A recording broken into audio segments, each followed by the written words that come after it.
Hello everyone. So this is part 11 of class 9 science chapter 1 matter in our surrounding. तो ये इस series इस chapter का last video है। प्रीवियस वीडियो में हमने कुछ एनसीईआरटी के क्वेश्चन डिस्कस करे थे, तो उन्हीं क्वेश्चंस को हम आगे प्रोसीड करते हैं। अब हम चलते हैं पेज नंबर 9 पर।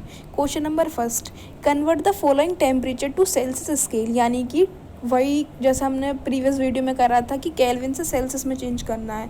तो जब भी केल्विन से सेल्सियस में चेंज करना होता है तो -273 हम कर देते हैं। तो ए है कि 300 केल्विन को चेंज करना है तो आंसर आएगा 27 डिग्री सेल्सियस। 573 को चेंज करना है तो आंसर आएगा 300 degree Celsius. Question number 2, what is the physical state of water. Water की फिजिकल स्टेट बतानी है 250 डिग्री सेल्सियस पर। 250 डिग्री सेल्सियस यानी कि 100 से ज़्यादा पर जो भी वाटर होता है वो होता है गैसेस फॉर्म में। तो इसकी जो स्टेट हो गई गैसियस स्टेट। ठीक है। Question number B, 100 degree Celsius पर उसकी फिजिकल स्टेट बतानी है। ये वाला क्वेश्चन भी हमने कर लिया है कि 100 डिग्री सेल्सियस पर उसकी दो स्टेट में रहता है, एक तो रहता है लिक्विड फॉर्म में और एक रहता है हमारा गैस फॉर्म में। एक लिक्विड फॉर्म में और एक रहता है हमारा गैस फॉर्म में। Question number third, for any substances why does temperature remain constant during the change of state. अगर कोई भी सब्सटेंस है उसकी जो स्टेट है चेंज हो रही है, यानी कि सॉलिड से लिक्विड में जा रहा है या लिक्विड से गैसेस में जा रहा है, अगर उसकी स्टेट चेंज हो रही है उस टाइम पर तो उसका टेम्परेचर कांस्टेंट कैसा रह सकता है। हमने पढ़ा था कि ये प्रोसेस होती है लेटेंट हीट। वो फिनोमेना होता है कि जिसमें बिना टेम्परेचर के चेंज करे उसकी जो स्टेट होती है वो चेंज हो जाती है। ये इसका आ जाएगा लेटेंट हीट। तो during the change of state the temperature remain constant, it is because of all heat supplied to increase the temperature is utilised as latent heat in changing the state of overcoming the force of attraction between the particles. Therefore this heat does not contribute in increasing the temperature of substances. क्योंकि सारी heat क्या होगा, state को change करने में लगा दी, तो इसलिए इसलिए टेम्परेचर चेंज नहीं हो पाता है। Question number 4, suggest a method to liquefy atmospheric gas.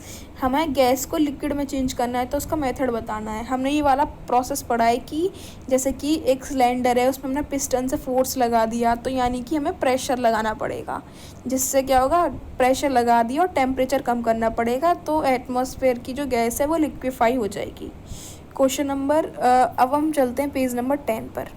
Question number first, why does the desert cooler cool better on a hot dry day. जो डेजर्ट में जो डेजर्ट एरिया में जो कूलर जो होते हैं वो अच्छा क्यों कूल करते हैं गर्मियों के दिन में बहुत ज़्यादा। क्योंकि हमें पता है कि when a liquid evaporate the particles of a liquid absorb energy from the surrounding to compensate the loss of energy during evaporation। हमें पता है कि कोई भी चीज़ जब लिक्विड जितना ज़्यादा टेम्परेचर होता है ना उतना ज़्यादा इवोपरेशन होता है, तो उतना ज़्यादा इवोपरेशन होता है। और अगर क्या होता है कि हॉट ड्राई डे में जो एयर में जो वाटर होता है वो बहुत कम प्रेजेंट होता है, तो जितना ज़्यादा ह्यूमिडिटी जितनी कम होती है उतना अच्छा इवोपरेशन हो जाता है। तो उस हॉट डे में ह्यूमिडिटी कम होती है पानी एनवायरनमेंट में, और तो एवोपरेशन जो रेट होता है बहुत ज़्यादा हाई होता है। तो इसी वजह से जो डेजर्ट कूलर है ना वो अच्छे से कूल कर पाते हैं। एक तो प्रोसेस आ जाती है इवोपरेशन की वजह से, और एक क्या कहते हैं कि इवोपरेशन इसमें प्रोसेस लगती है पूरी।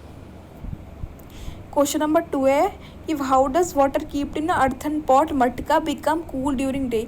कि हम पानी में जो मटके का पानी होता है वो ठंडा क्यों रहता है गर्मियों के दिन में। वो इसलिए रहता है क्योंकि जो पानी होता है ना उसमें उसके जो पोर्स होते हैं ना उससे बाहर निकलता रहता है, तो वो जो पानी होता है जो बाहर निकलता रहता है वो इवोपरेट होने लगता है। तो जब वो इवोपरेट होता रहता है ना तो वो उसकी जो सराउंडिंग होती है उसको कूल करने लगता है, इसलिए पानी जो होता है ठंडा रहता है। क्वेश्चन नंबर 3 है कि अगर हम पेट्रोल परफ्यूम या एसीटोन स्प्रे करें अपने हाथ पर तो उससे क्या होता है कि वो हमें ठंडा ठंडा क्यों फील कराता है। वो इसलिए कराता है कि जब वो इवोपरेशन उससे क्या होता है, अगर अपने हाथ पर कर लिया तो उससे डिफ्यूज़न स्टार्ट हो जाती है, प्रोसेस स्टार्ट हो जाता है सॉरी इवोपरेशन का। तो इवोपरेशन की वजह से ये हमें ठंडा ठंडा फील होता है। क्वेश्चन नंबर 4 है कि अगर हम चाय why we are able to sip hot tea और milk faster than a saucer than a cup. अगर हम कोई भी गरम चाय गरम दूध को हम कप में पिएं और एक कटोरी में पिएं तो वो तो हमें सॉसर में पीने में यानी कटोरे में पीने में ज़्यादा आसानी रहती है कप की बजाय। ऐसा क्यों? क्योंकि सरफेस एरिया बढ़ जाता है, जितना ज़्यादा सरफेस एरिया हो गया उतना ज़्यादा इवोपरेशन का रेट होगा। तो ये वाला क्वेश्चन भी ये वाला भी बताया था, मतलब सारे एग्जाम्पल मैं बता चुकी हूँ अपने थ्योरी में। क्वेश्चन नंबर 5 है कि हमें गर्मी में कौन से तरह के कपड़े पहनने चाहिए। What type of cloth should be wear in summer. हमें कॉटन की क्लॉथ पहननी चाहिए क्योंकि जो कॉटन होता है वो बहुत अच्छा एब्जॉर्व होता है वाटर का। जितना ज़्यादा वाटर एब्जॉर्ब करेगा तो रेट ऑफ इवोपरेशन उतना ही फास्टर हो जाएगा। तो उससे क्या होगा, हमें कंफर्ट फील होगा, हमें ठंडा ठंडा फील होगा। इसलिए तो इस वीडियो में हमने पूरा चैप्टर कंप्लीट कर लिया with questions. So thanks for watching my videos.